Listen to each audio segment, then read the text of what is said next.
You'd be surprised what comes up in conversation when paleontologists spend long days in the field. Some of it is deep time in ancient ecosystems. Some of it is, well, trying to remember our fourth favorite hat. This is Fourth Favorite Hat, a look into real dig site chatter of the Montana Dinosaur Center. Each episode brings you the work, the stories, the arguments, the questions, and the odd tangents that emerge when you put scientists, shovels, fossils, and too much sun in the same place. And yes, every guest still has to answer the only question that really matters. What's your fourth favorite hat? Let's get started. Hi, I'm Andy, I'm Bret. I'm Bryce. and today on Fourth Favorite Hat, um, we are planning on talking about why we focus on the Two Medicine Formation, what the Two Medicine Formation is, and I'm sure the burning question for everyone, what dinosaurs can we find there? Uh, so, for starters, Two Medicine. Why is it called that? Well, Bret, do you have any information on that? Yeah, so the Two Medicine Formation is called that because you can actually see good outcroppings of it alongside the Two Medicine River. That's pretty common in geology. We'll often see formations named after areas where you can see good outcroppings of them. As an example, the Pierre Shale or the Pierre Shale, depending on where you're from, It's is Pierre. well, it depends on where you're from. You can see that in Pierre, South Dakota. So that's why it's called that. Lots of formations will have names based on where they're found, and this one is found along the Two Medicine River, which is in kind of northwest Montana. And correct me if I'm wrong, is the Two Medicine River the only medicine river that's still named that way? That I know of. So when French fur trappers came, they asked the names of the rivers. Rivers being a great source of clean water, were called the medicine rivers. So the fur trappers were like, all right, well, they can't all be the medicine river. This is the one medicine, the two medicine, and it's counting. But the rest of them have been since renamed. So that's the origin. Why is it called the Two Medicine River? Despite being the only one named that anymore. They're just too iconic. I see what you did there. Audience, you can't tell, but the way Bryce said it, he spelled it TWO when he said too iconic. But tish. I'm gonna need you to up the energy, bud. Like that if you're gonna do a badum tish, I need some more effort there. Oh, let me try again. All right. But tish. Well, that was pretty good. It was. Great job. Thank you, thank you. All right, now you get to talk about the two medicine formation. Oh no. Tell us a little bit The about two. like its origin. Mm, like in terms of like its environment or like what? I mean, it's up to you to answer that how you see fit. Yeah, I and I suggest may or an may not answer. cut this out, depending on how funny this is. Fair enough. All right. So the two medicine, it represents a period of time towards the end of the Cretaceous. Um, when, well, during a good chunk of the Late Cretaceous, the Western Intercontinental Seaway divided the continent in half. Uh, its kind of boundaries ebbed and flowed throughout its, when it was around. It started around 120-ish million years, and it kept going until about 60 some odd million years. At the period of time of the Two Medicine, which is about 82 to 74, it is in one of the periods where the boundaries have kind of flowed on out. So we are not particularly near the ocean. It's about 100 miles for like out from that. So things are a lot more arid. It's pretty dry. There are two main seasons. You can kind of imagine it like a savanna, like the modern day savanna to some extent. There are two main seasons, being hot and wet and hot and dry. That kind of paints a certain image for like different sorts of preservation that we can have. So we don't see as much preservation for plant fossils, even though plants were around, albeit they would be pretty different from what we'd see today. So while in modern day Montana, you see these big sprawling grasslands kind of just going out everywhere, where back in the day, grass was just kind of starting and it wasn't really very widespread or particularly much here at the time. So instead, we had these big sprawling like fern shrublands. There were palm trees, there were cycads, things along that kind of nature. There were ginkgo trees, conifers.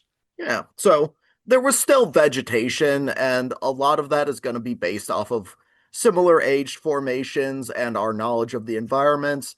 And also, this is just going to be a good paleontology fact to have. Ferns are old. Think of a point in history, and for the vast majority of it, like once plants hit the scene, there was probably a fern there. Not in the beginning, but afterwards, yeah, yeah. Ferns is old. Yeah, they really started dominating the landscape during the Jurassic, wasn't it? I mean, dominating, yes, but they showed up much older. Yeah. I mean, like the first like trees were basically like big ferns almost. Well, the Oh, bryophytes. yeah. Wait, are ferns? One sec. I'm gonna be telling on myself real quick, but as I was typing in bryophyte, apparently I searched you at some point, Bryce.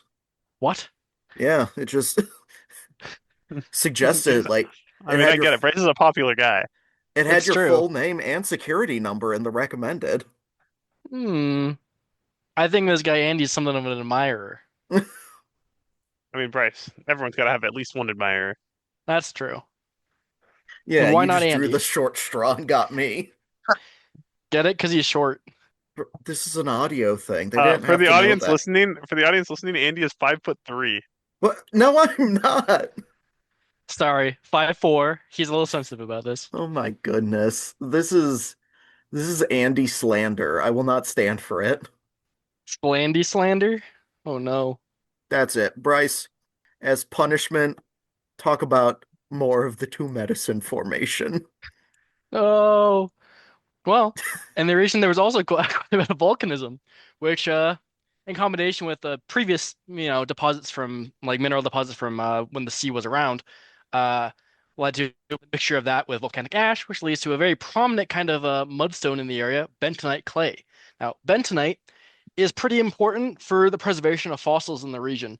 So, because Bentonite's kind of our double-edged sword. It's gonna be saving us sometimes and dooming us others. yeah, so case in point, uh, in the two medicine, we have a pretty good amount of preservation for things like baby dinosaur bones as well as eggshells and eggs. These are both, as you might imagine, very fragile things. They don't fossilize well all too often. But a combination of the bentonite clay, which helps to end well, since the Rocky Mountains are pretty nearby, rivers will carry down carbonate, not carbonate. Oh, geez, words. Calcium Cal carbonate. There we go. calcium carbonate. Not only am I not gonna Calcium edit carbonate. that out, I'm going to put it 3 times over so people hear you stumbling. Oh no. Ah, carbonate, carbonate, carbonate. Those things kind of together help neutralize the acidity in the ground, which helps prevent the baby bones and eggshells and things like that from dissolving. They are a lot more fragile and susceptible to different like levels of pH than like adult bones, just because they're not fully formed, so they're not all too resistant when they were actually replaced. It's sort Um, of a grisly concept, but it makes a lot of sense. Babies don't have the outer bone deposits that can really resist a lot of the weaker acids. It's just that spongy material. And babies are soft. It's not just the soil that you have to worry about either, though. Like if a baby's eaten, you're not getting fossils from it. no, they that doesn't work out too well usually. So you gotta get pretty lucky, Yeah. even if you're in an area that's pretty good for preservation for them. And to Now, clarify, we're the lucky ones. The babies are dead. yeah, they're super dead. Most of them actually Um, died in pretty unlucky ways, like yeah, Yeah.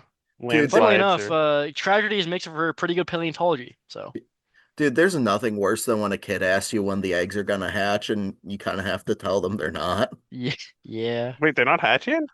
Ideally, not. I mean, Well, there goes it'd be my cool if they plans. did. I would say there's some unholy machinations afoot if they started hatching suddenly. Hmm. Uh, Well, but the yes. other edge Oh, to that sword, though, of course, with the bentonite clay, uh, it's a swelling clay. As it gets like kind of wet, it can swell up to what is it, like 40 times its original size or some such. I feel Yeah, like depending on the mixture.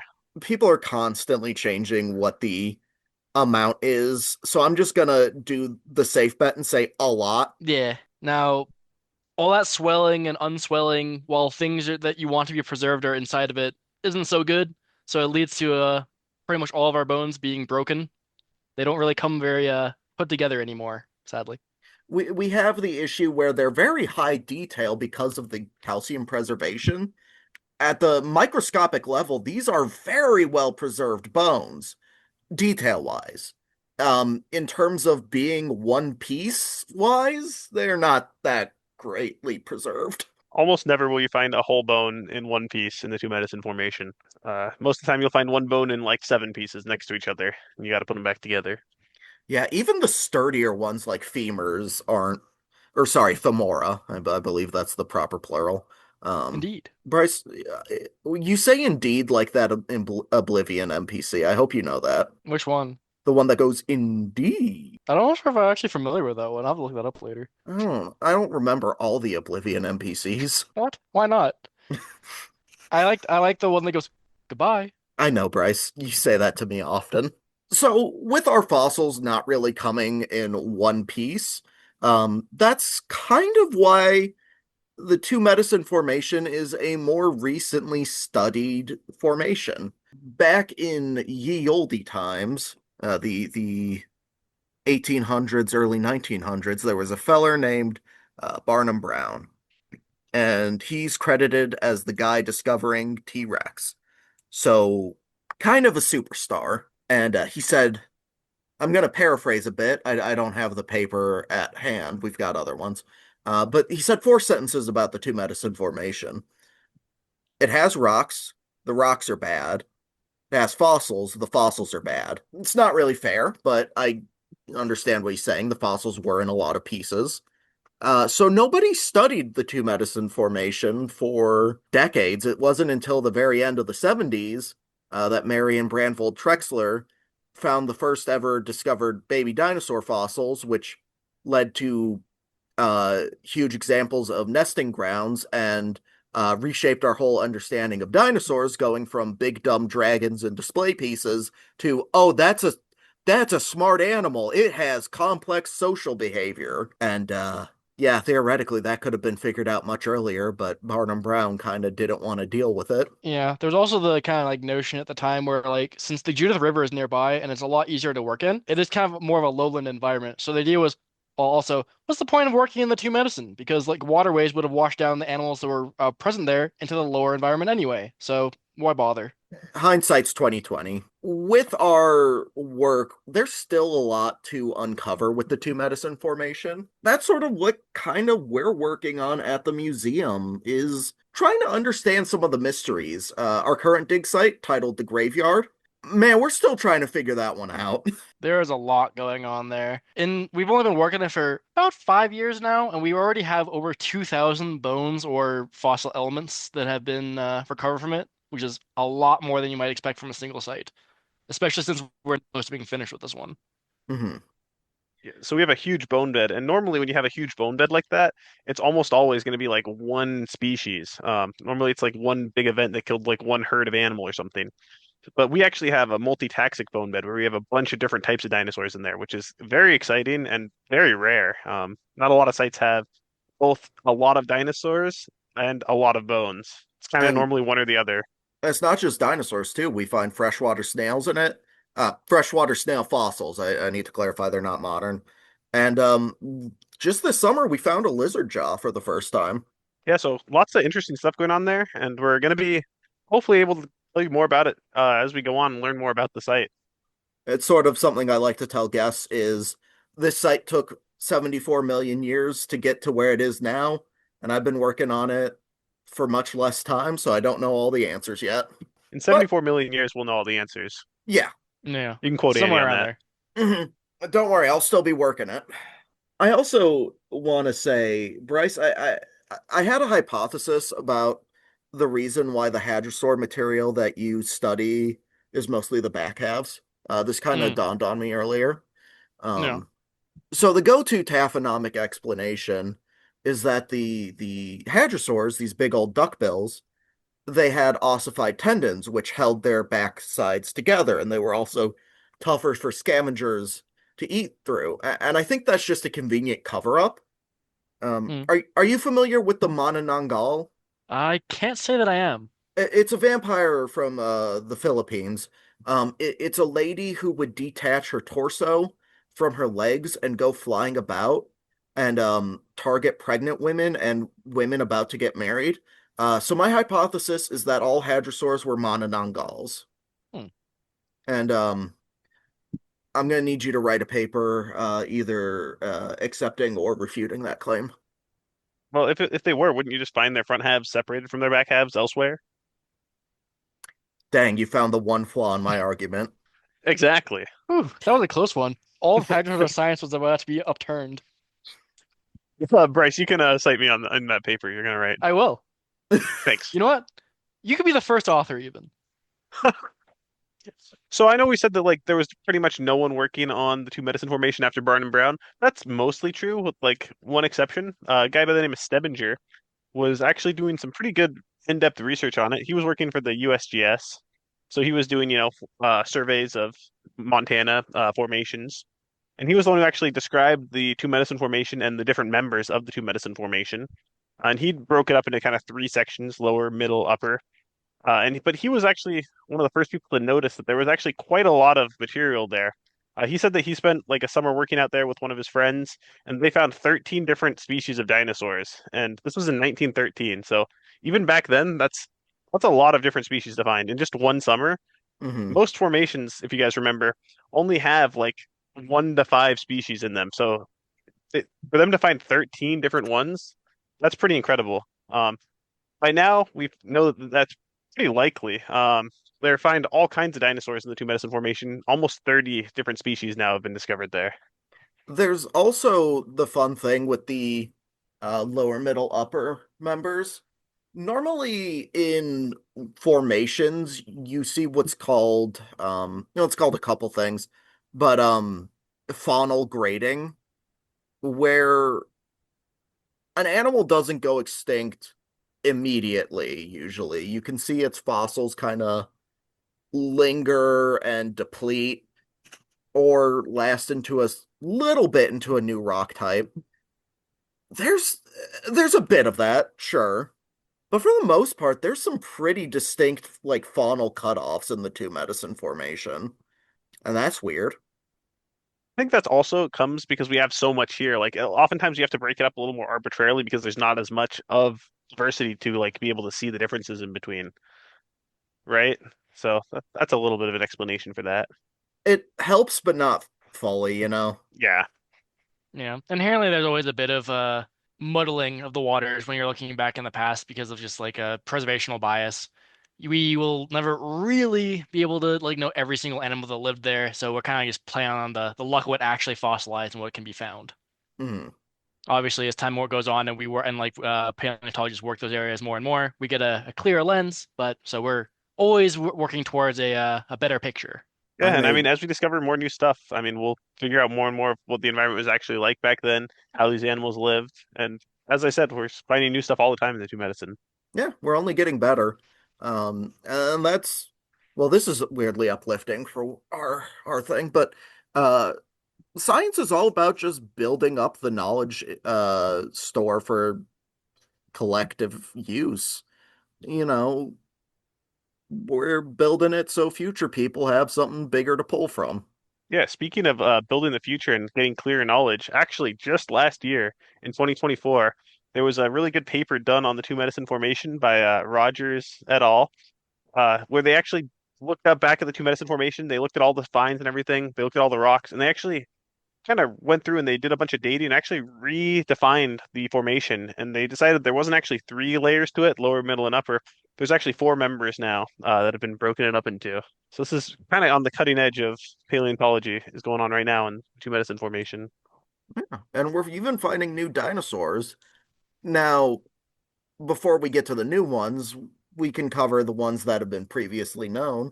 But this is an exciting place to work. I've had people ask, what if, when I'm old enough to be a paleontologist, these are usually kids, what if all the fossils are found? And I kind of have to say, I had that fear when I was your age. And looking back, that was a dumb fear.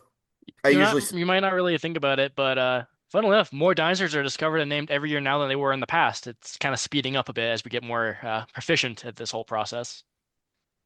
and you kind of have to think about it this way. there's a lot more of the past than there is of the present. So there's a lot of material to go through. Yeah, like if you just like look outside, like in your modern day like neighborhoods and environments wherever you're living, you can probably see and hear all sorts of different animals, all sorts of different mammals, birds, insects, all going around. And that's only like one moment in time. This formation covers a span of tens of millions of years, well, yeah, like millions of years at least. So that's a lot of different snapshots. So tons of room for different animals to be. And, you know, maybe we can start covering some of that menagerie. So, disclaimer, a lot of these guys we're gonna list are hadrosaurs.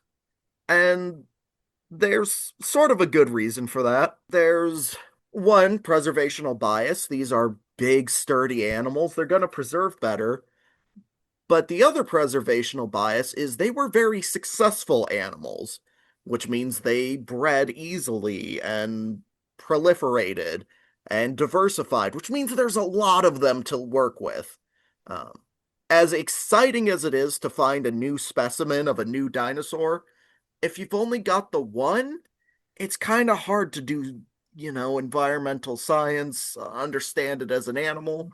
But with hadrosaurs, there's a whole heck of a lot of them. We've got a great understanding of these fellas. Such a great understanding that I think I'll have a new hypothesis for you later, Bryce, about why they are the way they are. Ooh, I'm excited to hear it. Well, I may have just dug myself a hole,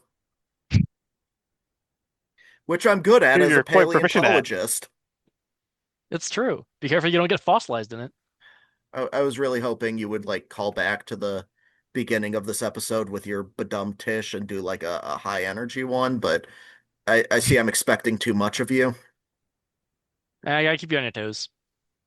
All right. With the hadrosaurs, there's some fun ones. I'm partial to Griposaurus in the earlier bits of the two med. Fella with a big old nose. Its name means hooked nose lizard. Bryce, of course, partial to Acrostavis.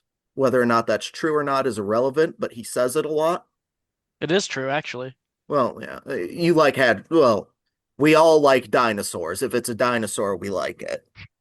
Oh, you also just guessed right because my favorite tribe of hadrosaurs are gonna be the Brachiolephosaurans, and that's one of them. That one wasn't a guess, Bryce. I know your favorite tribe. This is uh, dear listeners, Bryce will love to tell you about the tribes of the hadrosaurs. It's usually fun, but when it's like, "Hey, I'm trying to take a shower. Could you step out?" And he's like, "Well, but Andy, the tribes." Eddie, how could you possibly clean your body if you haven't cleaned your mind with knowledge of the tribes? So, within the family of the duckbills, Hadrosauridae, there are two main subfamilies. There are the Lambeosaurines. Those are going to be the ones like Parasaurolophus or Cretaceous, who have the great big crests on their head that were hollow, which they could put air through to help modify some sounds they can make. There are also the Saurolophines, which are going to be the ones like more like Griposaurus, like Andy was talking about, or Acrostavis. Those guys generally had either a small, kind of like bony crest on their head, usually kind of lumpy. In Griposaurus' case, is like right above the nose. Acrostavis is special because, as his name means, the crestless grandfather. He's actually one of only two currently known varieties of hadrosaur that had absolutely no bony crest whatsoever. But The guys who have no bony crests are also within Saurolophinae. before I learned he was named that because he's a very ancestral hadrosaur, Yeah, um, I thought it was called the non-crested grandfather or crestless grandfather. Because if you look at like the skull and then reconstruct the skin on it, he's got very like sullen cheeks and a defined brow. And I was just like, yeah, he looks like a grandpa. No, honestly, I hadn't thought about that before you mentioned it, but like a year or so ago. yeah. But I kind of agree, to be honest. It's pretty accurate. I mean, just because it's one of those things of I may be right, but it makes way more sense the way they chose to name it. And this is why I'm not in charge of naming things. So Andy, if you're gonna name a dinosaur, what would you name it? Oh, Like, I'm keep in mind, this would be a particularly large dinosaur, maybe within Hadrosauridae, perhaps. Well, Bryce, my plan is to put together two Griposaur skeletons and make a really Hmm. long one and call it a Ooh. Griposaur. Are you gonna Oh, give like it the like the extra limbs Dunsparce. too? Yeah. Exactly, the Dunsparce. Oh, Andy, is there gonna be a three-segment variation of Griposaurus too, where it has like an extra Griposaur on the end? Oh, dude. Well, then you could argue it's like a different species of the genus, like the two-ensis or the three-ensis. Hmm. Dear audience, I've said something silly. Ensis means from, so I shouldn't have said two-ensis or three-ensis. That was the only issue with what I've said. Yeah. Though I guess if you wanted to be really cheeky, you could say that they're from the two river, the two medicine river, or the three medicine river, if you want to be Yeah. weird. But Tish. Where's your high energy? You can't get on others and then not bring the energy yourselves. I've been broken down. Oh, sorry to hear that. That's fine. This guy's broken down Ensis. Yeah, I'm from the broken down area. I mean, some people do say Yeah. that about Chicago. Walked into that one. Yeah, so the new two medicine formation's been broken up into four different members. The lowest member, the first one in the formation, is called the Rock City member. Believe it or not, you can see that near Rock City, Montana. As I said, oftentimes formations members get names from, little towns nearby where you can see them pretty easily. The Rock City member doesn't really have much fossils going on in it, which is kind of odd. Basically, no fossils are being found there, so we don't have too much of an idea about what was living there at the time. And what would you Maybe put the age range as? Oh, the age range of the Rock City member goes from about 82.5 million years ago to about 80.5 million years ago, give or take. It's around for about 2 million years, and not much known about what's going on there. The next kind of formation above that, or the next member above that, is the Shields Crossing member. Shields Crossing member actually are starting to see some fossils. We can see some like invertebrates. We do start to see some dinosaur fossils. We see some hadrosaur vertebrae. The problem is we don't really see anything that's determinate. We can't really tell much of what it is. This one kind of only lasts for about uh, a million years. It goes from about 80.5 to, you know, a bit less than 80 million years ago, 79.8. And So it's I believe there's some microfossils coming out of it, but yeah, hard to nothing determine. nothing super exciting. Some, invertebrates. I mean, if you're an invertebrate paleontologist, you probably would be more excited about it. I We're think not. there's some mammal microfossils like teeth. Maybe I'm not a big expert on the Shields Crossing member. But there are some dinosaurs there, but nothing that we're able to tell exactly what species it is. We do know there are hadrosaurs there. Hadrosaurs, of course, very common in the two medicine formation. The next one above that, we have the Huygens Crossing member. The Huygens Crossing member goes from about 80 million years ago to about 77 million years ago. And in there, we actually start to see quite a bit of stuff that we can actually, figure out what it is. And we're seeing a lot of stuff, hadrosaurs, non-hadrosaurs. First, let's talk about the hadrosaurs. I'm going to hand that off, of course, to our hadrosaur expert here, Bryce. So the oldest one found at this formation, and also just one of the oldest true hadrosaurs, well, derived guys from Euhadrosauria, um, that exists is going to be our fella A. Christovus. The Crystal's grandfather talked about a little bit earlier. He's pretty rare. They've only found one up in Montana, though they have found a second one down in Utah. So from roughly the same time period in the Wahweap Formation. So that's kind of remarkable, just in the sense that usually, at least on the terms of like individual species, there aren't very many animals that have been found contemporaneously or at the same time living in the northern and southern half of Laramida, that western continent that was divided by the seaway. The divide between north and south is people kind of go back and forth on, but it's usually considered to be around northern Utah / northern Colorado. Aside from that fella, we also get quite a bit of Griposaurus. So Griposaurus is going to make up one of the two most common like dinosaurs that we end up finding in the two medicine, at least in terms of hadrosaurs. This is more specifically Griposaurus lodidens, the hook-nosed lizard. We also get some indeterminate Griposaurus. So ones that can be put down to the same genus or the first part of that name, Griposaurus, but lack certain characteristics that would allow them to be actually grouped in with the same species as a whole of Griposaurus lodidens. So related, but maybe not the same. Maybe they are the same. Hard to say. Getting towards the upper portion of that member, we start to see Maiasaura. That is going to be the other most common hadrosaur we end up seeing in this formation. Maiasaura is the good mother lizard.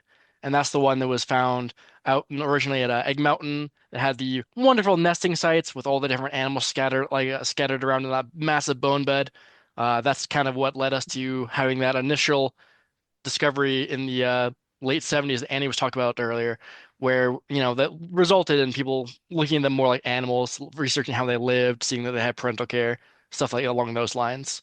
That's going to be it for the hadrosaurs from this member.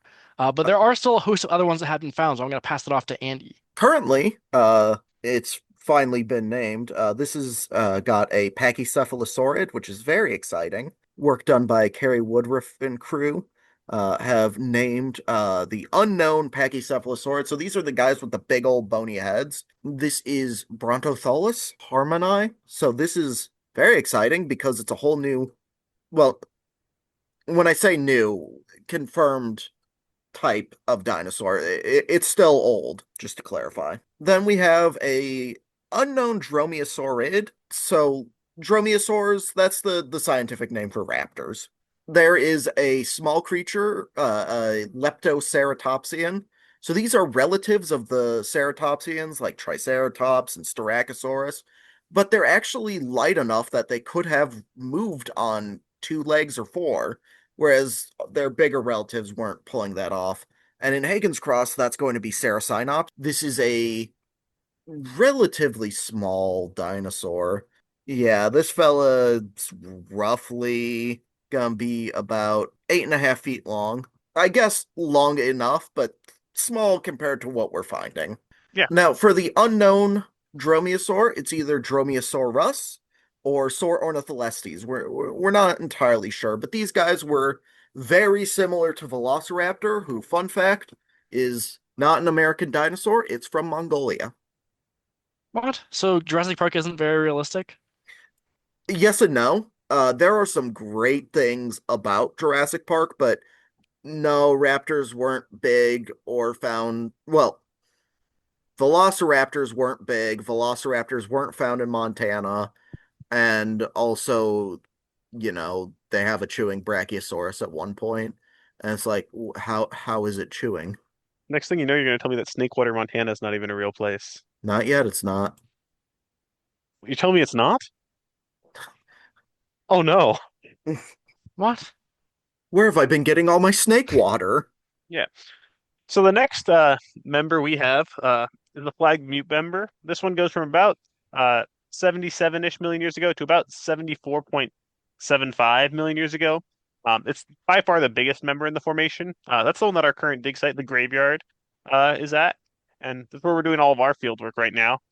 And it's the biggest, and it has the most types of dinosaurs in it. Of course, most commonly we have the hadrosaurs. So, Bryce, why don't you tell us about those? Now, while hadrosaurs are the most abundant by number here, they're not that abundant by species type. So there's less for me to go over. We have Prosaurolophus. So Prosaurolophus is going to be a Saurolophine hadrosaur, so not a very large crest, kind of like the ones I was talking about before in the Hangus Crossing member. Those are all also Saurolophine. However, this guy, Prosaurolophus, has a bigger crest than most. It's this kind of finger-like projection, kind of going towards the back of the head. Prosaurolophus means before lizard crest, in reference to another guy called Saurolophus, not to be confused with Parasaurolophus or other similarly named fellows. Sometimes that kind of happens in paleontology. To give a better picture of like what that one looks like, if you guys have like watched The Land Before Time, you remember Ducky. Ducky is a little Saurolophus. Prosaurolophus is kind of like her, but a little bit different in the crest placement. We also get Hypacrosaurus, the second tallest lizard, or the second highest lizard, I think, technically. That was also named by Barnum Brown. If you recall, he discovered T-Rex. This was the second tallest fella that he had discovered to T-Rex. Now, that name isn't super accurate in the sense that T-Rex is not, Hypacrosaurus is nowhere near the second tallest lizard, and well, T-Rex is nowhere near the tallest either. So, but that is his name. Hypacrosaurus is also going to be a lambeosaurine hadrosaur, though, so it does have a big old crest. Its crest, however, is kind of like a disc shape, almost like a frisbee. It looks very similar to Corythosaurus, if you guys have seen that guy before. And the last fella, it's kind of questionable if he's a hadrosaur or not. He's a guy called Glishades, or I guess, sorry, Glishades, the Yes, Muddy I Devil. was gonna correct you. I always like to kind of combine that together because it sounds nicer, but it's wrong. Yeah. So Um, the reason that one's named that, I love this story. It's a very complex name. Hades, the Greek god of the underworld, had a helm of shadows which rendered him invisible. So, if something couldn't be found, something was hidden, you would say Hades spirited it away. Gliss means mud. This was hidden in mud. It's a very complicated way to say hidden in mud. uh, it's a fun story though. It Good. is. Now, aside from being hidden in mud, Hades' Varel might have spirited away a lot of it because there's not much. We only have a little bit of its premaxilla, so the front of its upper jaw. From that, we can tell that it's hadrosaur-like. There is a bit of debate. There's two main camps. You either, so basically, either this element is diagnostic enough to make it its own animal, in which case it is considered to be a late surviving hadrosauroid. So whenever you have an animal that has oid at the end, it's kind of like that, but not. So the hadrosaurs come from this group called Hadrosauroidea, but not every member of Hadrosauroidea meets the qualifications to be a hadrosaur. Distinction there. However, if it's not diagnostic, people consider it most likely to be an indeterminate juvenile saurolophine hadrosaur, in which case it would lose its name and just be a random indeterminate hadrosaur. We'll see how that goes in later years and if they ever find more of it. But that's gonna wrap up our hadrosaurs and hadrosaur adjacent guys. Now there's a lot more non-hadrosaurs, so I'm gonna pass it back to Andy. Alrighty. So this is where we're gonna start get a lot of our ceratopsians. So there's a lot of those fellas. There are horn-faced friends. This is where we're getting Styracosaurus, Inosaurus, which has a forward and downward curving horn, and this behooves none of you, audience. I just every time I say that, I do a hand motion. None of y'all can see it, but I was doing it. Anyways, Achiliosaurus, a fellow with things called bosses, short for embossments, where instead of a protrusion of a horn, they have basically bricks of bone. Another fun name invoking Greek mythology. Achilosaurus is named after Achilos, god of the Achilos River. In a fight with Heracles, he turned into a bull and tried to gore Herc, but Herc ripped his horns off, and it looks like somebody ripped Achiliosaurus's horns off, so it's a fun name. There's also some maybe ones, or just maybe Styracosaurus again. There's a fella called Brachyceratops who's only been found as juveniles. So, there's heated debate on if Brachyceratops is its own thing or if it's a juvenile Inosaurus or a juvenile Styracosaurus. Anyone who swears it's an Inosaurus will give me their conclusive evidence, and then anyone who swears it's a Styracosaurus will give me their conclusive evidence. And I'm starting to think that they might have just had very similar looking children. Ceratopsians changed a lot as they grew. And then another Leptoceratopsian, this one is Prenoceratops. It's similar to Ceracinops, but about half the size. Then we get into the my favorite types of dinosaurs. Bryce has his hadrosaurs. I love ankylosaurians, the armored fellas. So this is where we're going to get Edmontonia, a fella who doesn't have a club tail like his namesake Ankylosaurus. The Ankylosaurians are named after, but it's got large protruding shoulder spikes and armor all on its back. And then Sculosaurus, a fellow with a club tail that's pretty barrel built. It's a low to the ground armored fat boy, and I love him. Additionally, Bret has referred to Sculosaurus as the Bowser of our formation. That wasn't me who referred to it as that. That was a kid. He asked me if it was, and I said, sure, why not? I mean, you say that, but you're the one who told me the story because I was in the Yeah, because museum it was a that day. funny story. Yeah, but as far as I'm aware, you could have been the kid. Well, no, the kid was like 8. So you say. Bryce was there. I don't trust his word. Bryce, verify for me. The kid was 8. Yeah, he was the kid is the one who said it, not me. I didn't make this up randomly. Yeah, no, that was a child statement. There's also a fella named Troodon. God, these ones are a mess.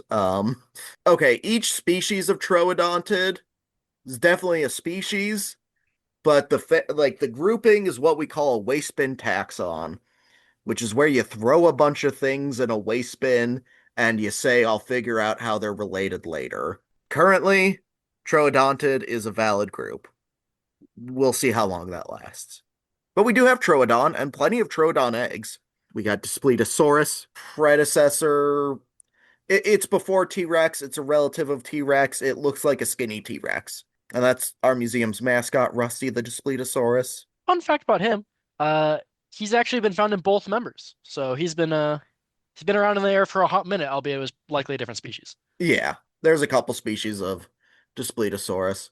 Oh, there's also Bambiraptor. This one's fun. I mean, they're all fun. They're dinosaurs, so it's a baseline pretty cool. But Bambiraptor's neat because it's a instance of articulation in the two medicine formation.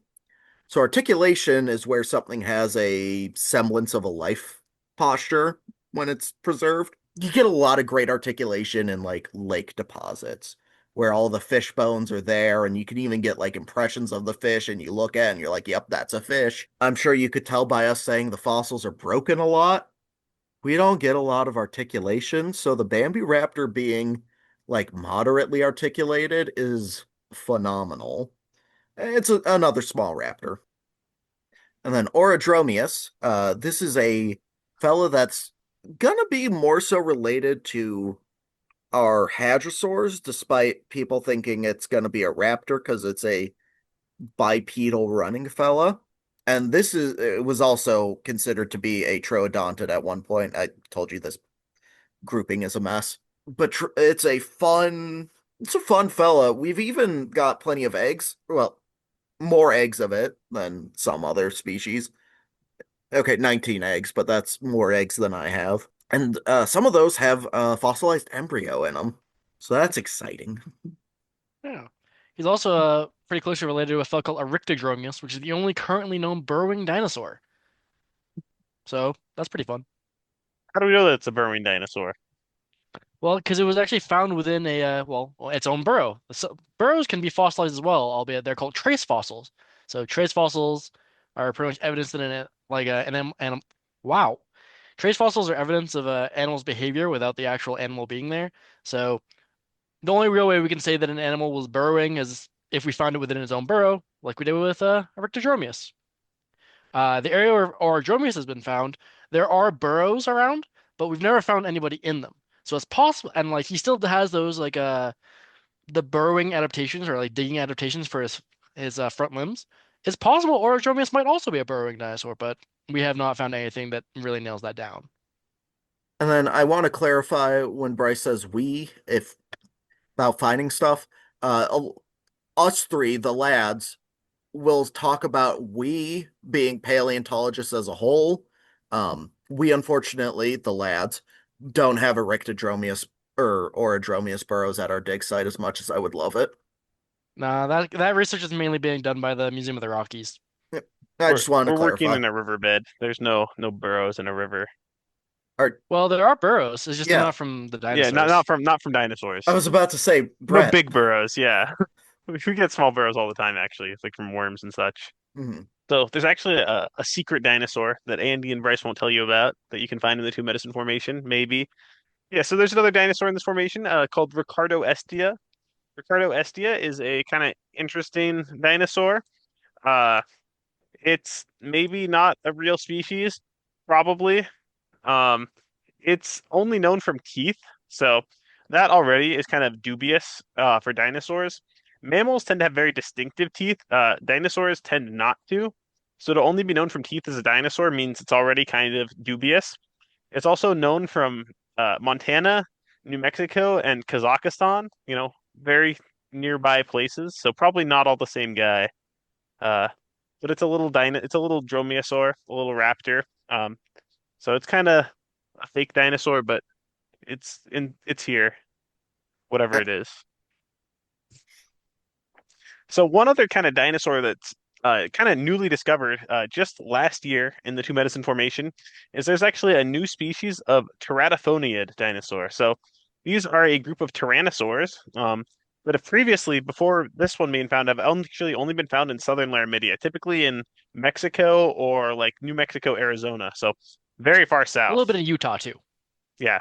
Um, so I the fact count that one has Utah been as found in Mexico. Montana is actually pretty exciting. The other kind of exciting thing is that it shares its range with the Spinosaurus.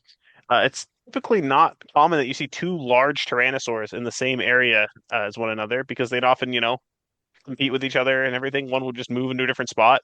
So they're probably eating different stuff, hunting different types of animals. There's so much here that they're able to live in the same areas at the same times. Or maybe we just have intersecting migratory routes here, and these aren't actually here at the same times of year. But in the fossil record, of course, there's no way to ever know that. But to clarify, there's some ways to know it with much more modern stuff. Yeah, We ain't but not for working with modern dinosaurs. stuff. Yeah, but like ground sloths, you can track what time of year they ate certain things based off of the pollen in their poop. Cool. I didn't know that. Technically, you can track migratory paths with like chemical compounds from food and teeth as well. They did it like my advisor for my master's degree, she did that with sauropods. So you can still kind of do it, it's just much harder.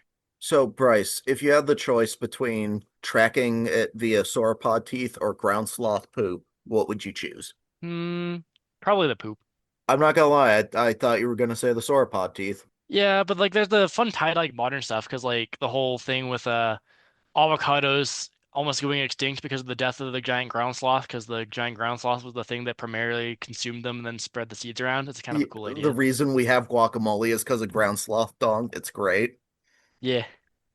And early farmers. Don't forget about them. Sure, all right, but that's not a It was funny mainly the story. ground sloths. They're the ones who kept it alive after the ground sloths went extinct. Yeah. Wait, the ground sloths went extinct? When were you going to tell me this? Well, the giant ground sloths. Yeah. I mean, some people believe that they still are alive out there in the Amazon rainforest. It's actually, Yeah, and I'm sure when I made that joke about hadrosaurs being mononongal, some people would believe that too. I mean, like it's actually like a fairly common like cryptozoologic belief. If you're big in the cryptozoology communities, like you've heard that one. Maybe the giant ground sloths were monogongal as well. Maybe the giant ground sloths were the friends we made along the way. Maybe. You know what sucks about the two medicine formation? What? Giant ground sloths hadn't evolved yet, so we don't have any of them. That you know Yeah, of. that's true. We do find mammals in the two medicine formation. Such as Alphodon, which is a kind of like a marsupial rat, like a possum rat. They're cute. I like them. And then I have to make sure to say it right. Semioxys. I think that's right. It's a multi-tuberculate, which the best way to describe them are they were rodents before rodents were rodents. They're kind of related, but they did the same thing. They just had weird, different teeth. And there's other stuff in the two medicine formation that aren't dinosaurs. Fellas like Montana's Darko is a pterosaur, a relative of dinosaur, sure, but not a dinosaur. More recently discovered Pitsky, a smaller pterosaur. There's also champsosaurs, which are crocodilomorphs, basically animals like crocodiles. If you saw one, you might think it's a crocodile. They're kind of like crocodiles, except they're a bit smaller. Their mouths are much narrower, eating fish primarily. It's one of those things of Closer they're to a gharial, related I to guess. they're distantly related to crocodiles. They look like crocodiles. They aren't crocodiles. There's a lot of those in the fossil record. The crocodilomorphs and the pseudo-crocodilians, they are numerous. There's Very this numerous. there's this fun thing called convergent evolution where two not necessarily related animals or organisms, plants can do it, evolve a similar feature because it's a good feature. Why reinvent the wheel? But what's really annoying is when closely related things have convergent evolution. It's like, why can't this be an ancestral trait? Make it too easy. Yeah, it really would. Where's the fun in that? It's not science if you don't hate it at some point. I the quote from Charles Darwin where he had spent years of his life trying to prove evolution with barnacles before realizing those were the worst thing to try to use it with. The quote, I hate a barnacle as no man has ever hated one before. And that's how you know that man knew what he was talking about with barnacles. It always reminds me of like the Onion video with the anteater expert. That's Yeah, so great. that one was good. And what does the name mean? It means eater of ants. So other dinosaurs, there's actually another dinosaur that we haven't really mentioned yet because we don't really know too much about it. It's actually a new one that we're currently working on from our dig site. It is a hadrosaur, of course, but it's never been seen in our formation before. So we're currently kind of studying it to figure out a little bit more about it, and we're hoping to get published on it sometime in the next year. Yes. It's very Our site exciting actually stuff. has quite a lot of interesting things with hadrosaurs going on. Not only is it a multitaxonomic site, it's a multitaxonomic site that has several different hadrosaur species all living together, which is interesting. All dying together, at least. Yeah, I mean, they were together at one point, maybe, at least temporaneously. Mhm. We'll have a They better probably didn't idea. live well, I guess we don't know, but We'll have a better idea on exactly the timing of our site. We're actually working right now to get our site dated, so we'll actually have that soon. We'll have an idea of potentially if these were living together all at once. hopefully. That'd be neat. It would be. It's kind of like us, how we all live together. And we'll die together. That's how it's gonna happen. Yes. Much like the graveyard, Bret, Bryce, and I will die in a river. And then have our bones be scattered everywhere so you can't tell whose is who. Yeah, I paid a fortune teller to tell me like what my future entailed, and she told me that, and I thought it was a vague riddle, but now I'm starting to realize what she meant. Andy, could you change your name to something that starts with a B so we can all start with B when we're dead together? It's not like BR even. the Like Brian. dinosaurs have that. Like you could change your name to Brandy. The sailor said, "Brandy, if I I forget the lyrics. I don't Were even you know what song you're singing? talking about. Yeah, did it get cut out? I mean, it No. was kind of just like mumbled. Yeah, because I forgot the lyrics. Oh, okay, that makes sense. Yeah, but if people are interested in learning more about our dig site, I mean, you can always come out to our dig site and see it in person and get a chance to dig and work there. Um, Yeah. Sign You up. could They're actually open for help out next with the season. scientific process. Yeah, you can work Or on help you can uncover watch real us. dinosaurs You can also see us prep fossils and then like cheer and clap for us. That helps us too. at our museum. Yes. Oh, so yeah, I should have clarified. It's not just like at my house. I mean, you could cheer and clap from home as well. Maybe the good vibes will get to us. And if you want to send your good vibrations to our museum, we're located in Bynum, Montana. See, even Bynum starts with a B. You gotta get your name changed, Andy.